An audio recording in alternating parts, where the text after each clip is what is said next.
Hey guys, Shadow here. So today I'm going to be doing a deck profile on my Nohr deck. So like, oh my gosh, I'm almost at 100 subscribers, so that's pretty cool. Thank you guys so much for watching my videos. This is really cool. I really like being a part of this Fire Emblem community because it's not a very big community at the moment, at least for people outside of Japan. So yeah, I just think it's really cool that I'm actually almost at 100. Now, I don't really care about subscribers too much, but it's still pretty cool to see that. Anyways, let's get started. Alright, so now this deck is by no means near completion, so yeah. So we got two level 1 female Corrins. She's gonna be our main character.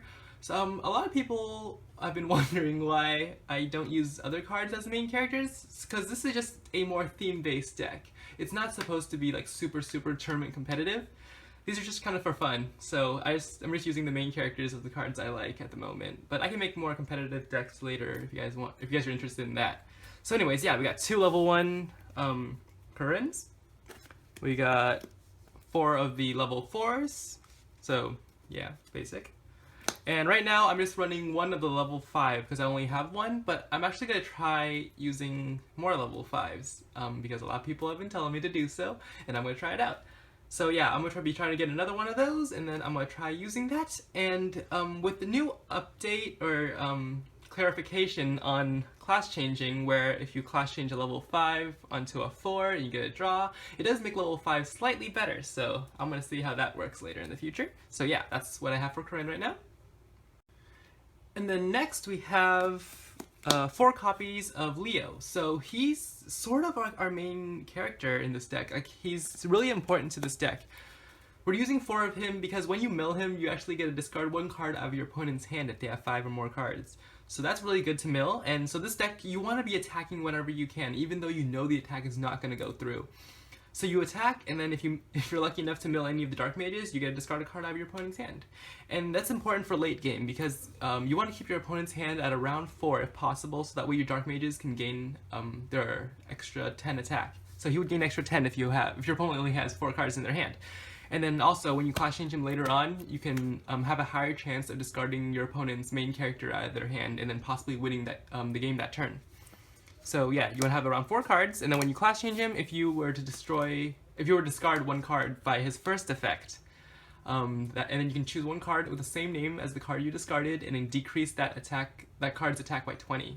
So yeah, if you discard their main character, not only did they lose a evade, you can also weaken them, and then possibly win that turn.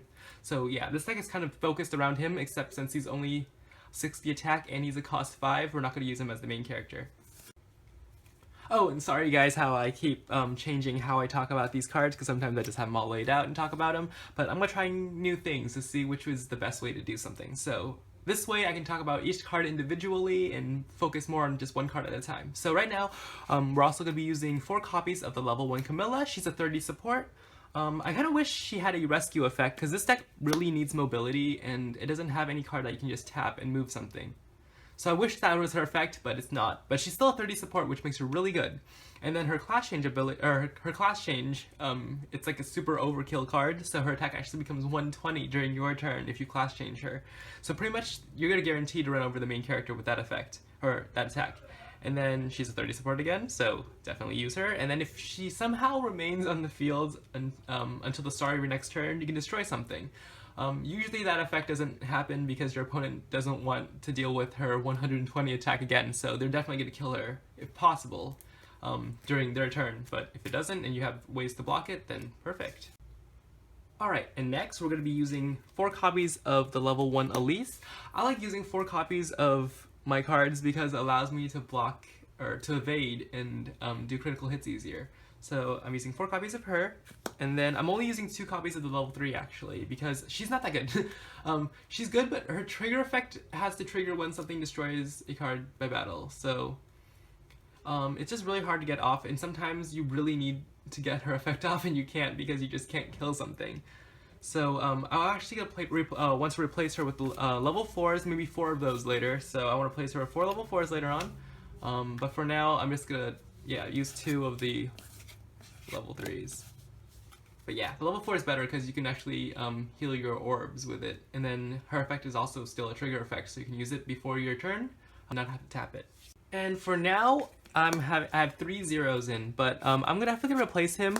Probably 1 for a level 5 Corrin, and then 2 for the other level 5 Elises.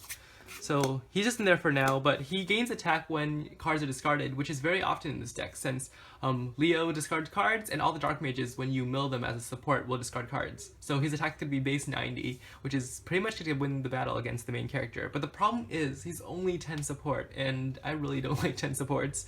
But yeah, so that's why he's in there for now, but I might take him out later on. And next we got Belka. So we're using 4 copies of her. Level 1, because her effect allows you to move something when she's sent as a support, and like I said, this deck really needs mobility. Once you put a card down, you really can't move it, and that's a problem with Camilla and cards like that, because you want to attack with her, because she's 120 during your turn, but after you attack with her, you can't move her to the back where she's safer, so yeah, so we're using 4 level 1s, she's 30 support, and yeah, she has that milling effect that flyers have when you send them to the discard pile for an attack. So we're using 4 of her, and then we're also going to be using 4 copies of the level 3. So her effect actually allows you to move things too, which is, like I said, really useful. And so after you kill someone in battle with her, you can actually move one of your cards. So yeah, that's good. 30 support, always needed. And she also gains 10 attack and range if you flip a bond face down. And next for our Dark Mages. So I know this might seem really random, but originally I had other cards in, but they didn't have range, and since this deck already lacks mobility, I think range is really important. So we're using just 4 copies of level 1 Dark Mages, so when you send them to the discard pile, if your opponent has 5 cards or more in their hand, they have to discard 1. And also gives, you get range, and sometimes they're 40 attacks, so you can get over things with those. But yeah, they're just range cards because you don't have any archers in this deck. And to finish it off, we got 2 copies of the level 1 Kana. He's just there for a beater. He becomes 60 attack, as you guys know, so that's why we're using 2 copies of him. So like I said, this deck is nowhere near what I want it to be. So these guys are definitely going to come out, and these are definitely going to come out. But these, I'm still not sure if I want to have these in the deck at the moment. I'm just testing them, and they're working okay. But yeah, these might be replaced by something else. If you guys have any recommendations, that'd be great. I would love that right now. I've tried Folio, but using Elise and Folio is a little too much. So this deck can be sort of budget. We have Camilla, which is the most expensive card in this deck, I think, and she can be replaced by the level 3 Camilla. Not necessarily the best replacement, because the level 4 is way better, but you can replace her, but she's sort of just there for like the 30 support, so you can replace her with the level 3 until you get other ones, until you get these ones. And we got level 5 Leo. Now, I do not think you should replace him with the level 4. The level 4 is nowhere close to being as good. He's actually pretty bad, but if you really need to, you can replace him. Now it's great because this card is actually really cheap for a super rare. It's like around $10 to $12, so you can easily pick them up. But the price fluctuates, so. Then we have, these were some of the cards that I was using before I put in the Dark Mages. So I use these, so she has range, and then he does double damage if you're losing, so that's actually pretty good. But he's only 10 support. So these are some cards you could replace if you don't have the level 5 Corrin, or you can just use more level 1s. And lastly, for Elise, like I said, I'm gonna replace her with the level 5, but I'm sure a lot of you don't want to shell out $200 for this deck. So for her, you can just replace her with Folio. He's okay.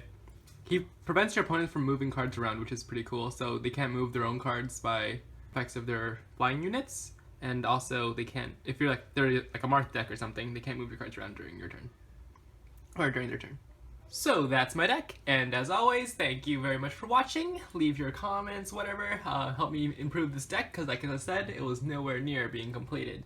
And, toodly-doo, I gotta poo, I'll see you guys next time.